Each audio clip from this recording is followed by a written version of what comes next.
Legs up. And then off. They break away over 6 furlongs. The third race, the Irish EBF Maiden. Over the far side it is Evening Blues and Albert Einstein, followed by Keel and Dylan for Dollars.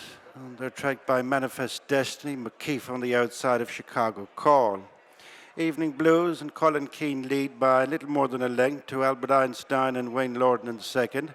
Length and a half back to Keel and Chris Hayes. Just third from Dylan for Dollars. Manifest Destiny is two behind McKeefe and Chicago Call. Little changes coming past the halfway stage. In front is Evening Blues, followed in second place by Albert Einstein, the purple and white, who's nudged along to try and close on the front-running Evening Blues. A couple of lengths between them passing the two. Gone on from Keel, Dylan for Dollars, Chicago Call, Manifest Destiny and McKeefe.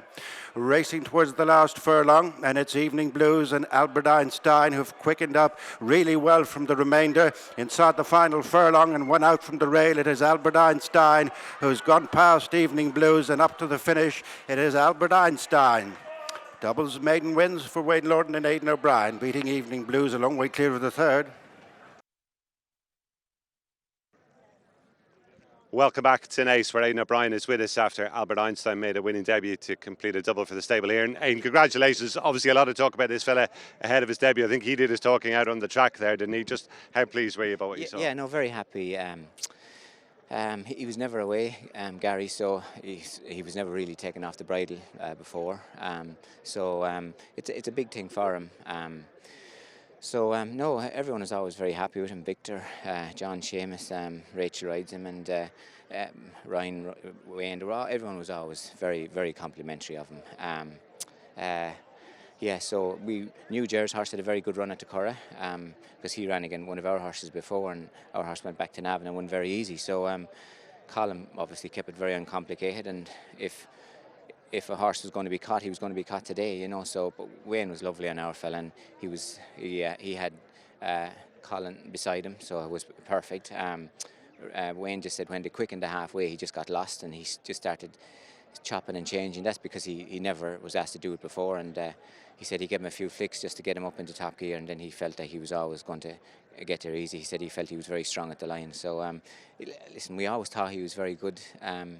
Gary, like, obviously he came from Coolmore with a very big reputation. As a physical, he's massive. Powerhouse, isn't he? He's massive. He's big and he's strong and he's mature and he's quick, you know. So so he's like, everyone has been excited about him. It's great to get him started today, and ground was beautiful, great, lovely place to start a 2-year-old. So no, I think everyone will be very happy. I'm sure the Coventry is going to be his goal, Aidan. What about the prospects of him running before then, or are you easy enough, feeling easy enough? Yeah, no, I think looking at him, he probably will need a run, Gary. We're a long ways clear, but it was good that Ger's horse went with him and made him work, so he would have learned plenty today. But I'd say looking at him, you'd probably like to get another run into him. Where that's going to be, I'm not sure, and the lads will see what they want to do. But definitely, I would imagine you'd like to get another run into him before he goes. We always viewed him as a Coventry horse. So so no, guys, we have a little bit of time. So hopefully we can get another one into him. He's clearly very, very exciting. As a whole, do you feel you have other 2-year-olds that at least could be in the same sort of bracket, though? He was. Because this fella is so big, he's so powerful, he's so quick, he's a great pedigree. He's by Wootton Bassett, and he's over Great Mare. He's from the giant pedigree, he's unbelievable pedigree. Obviously he's loads of speed for 5, 6, 7, you know, so he always has been very exciting, Gary. And listen, it's nice to get those horses started, and it's nice that he didn't have to go away before he started. So this was his away day, if you know what I mean. And hopefully we'll, like I say, if we got another run in before Ascot, we'd be delighted, and then he'd go on to the Coventry, and then see how that goes, and then you can do whatever, I think. Sure. And earlier on, Aidan, first approach came forward nicely from that Dundalk debut. Were you expecting that to be the case today? Yeah, we were. We thought he'd come forward. Like, obviously they haven't been away any of them, so they were all going to come forward, and he did too. Wayne kept it very uncomplicated on him. He said he was a little bit anxious in the stalls, but the lads will fix that, no problem. So he said he was a little bit lazy when he went for him, but he was very happy with him, and no, very happy, and then we were happy with the other horse we ran in that as well. So no, it was good. Do you think he could be Ascot material as well? Yeah, he probably could. Yeah, he's going to sharpen up a lot. Like, he does show plenty pace at home, and he will sharpen up after today's run. So I'd imagine he will be on that. Maybe for one of the 5 furlong races or that, but I'd say he'll probably quicken up, sharpen up a lot after today. And Giselle did what was expected of her, I think, over at Linkfield. Aidan, were you happy enough with what you saw? Was the feedback good? Yeah, very happy. She was, whatever got into her head this spring, she just became very keen and she wanted to do too much. So because of that, we could never let her do what we wanted to do with her. So she was always being underdone all the time, and she'd never been taken off the bridle, and that's why she wore the hood. But she needed to run. We always viewed her as an Oaks filly, so she needed to run. So it was a good experience for her today, and obviously the pace was slow, but Ryan had her very relaxed for her.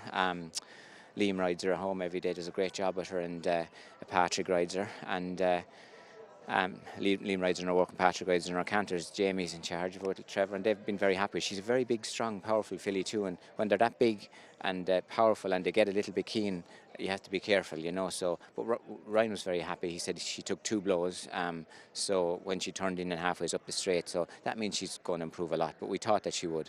And we've got our own Oaks trial here later on, Island Hopper. I suppose Wayne on board would look to be your main hope. Would that be how you see it? I think so. Yeah, she ran very well in Navan. Wayne came in and she said she stays very well. So I would imagine he'll go forward. Like, obviously he'll do whatever he wants, but I'd imagine she's going to get the 1.25 miles very well and probably wants 1.5 miles. So he'll go forward and ride the other 2 a little bit more patiently, I think. So hopefully she runs well. And if she comes forward a bit from Navan, like, we'll be looking forward to seeing her run. Fair play. Look forward to watching her. Aidan, as ever, thanks for your time and well done. Pleasure. Thanks, Gary. First approach it is, who has come forward nicely from that debut effort at Dundalk to score here at the second attempt. Wayne Lordan for Aidan O'Brien. And returns 5-2. Amiata was the big money horse in the market beforehand. Has run well here on debut. Didn't actually break that well though, Jane. And Colin Keane just had to ask him to go up and join the leaders. And maybe that just told against him in the final reckoning, but the winner nicely on top of the line. Yeah, unusual for Colin Keane to go for the stick maybe 2 furlongs out, but this guy found generously, and I'd say was learning plenty on the job. I would say that Wayne Lordan's mount first approach broke quite lacklustre as well, but he's a powerful colt who had that benefit of a run. Kansas, a very promising debut from him, but this guy hits the line strong, pricks his ears and gallops out. He's an improved horse from his debut, no doubt. Does look as though Amiata has just got the better of Kansas for second spot. Award ceremony back in 4th place, but first approach, runner up behind a nice filly of Adrian Murray's on debut, Leblon Beach, has duly reaped the reward of the experience obtained that day. Just see what I'm saying about Amiata there, Jane. Just, I suppose, with the lack of a run compared to 2 of the Coolmore horses anyway. Kansas certainly seemed to know his job too, but Amiata just had to do a bit of running to get prominent, didn't he? To get his position and slot in ahead of Cheaper by the Bottle. Kansas, you'd have to say, has run remarkably well because he jumped smart from the gate, hit the lids. His mouth was open and he took a bit of handling now for Billy Lee. He was quite gassy in the first furlong, but he saw it out well. I'd say he's a horse that will go up and trip in time. But the navy of Sue Magner down the outside, clear run, Wayne Lordan, just getting him into top gear, never really going for broke until a furlong down. And he showed a good attitude, this guy. But you'd have to say Amiata is entitled to improve for the run. This guy, the winner, has hit the line strong and galloped out. Wouldn't surprise me if he threw his hat into the ring for some of those nice races at Ascot, because he looks like a horse. This year is his year. He's so physically mature. He's one of those real strong no-name-evers. And as we said beforehand, his mother was placed second in the Flying 5. It's speed, speed and more speed in this family. Yes, lots to like about that performance from first approach. Amiata having to settle for the runner-up berth today, but that experience, I'm sure, will stand to him next time. Let's go back to Alex to wrap it up. Watch live racing now on racingtv.com.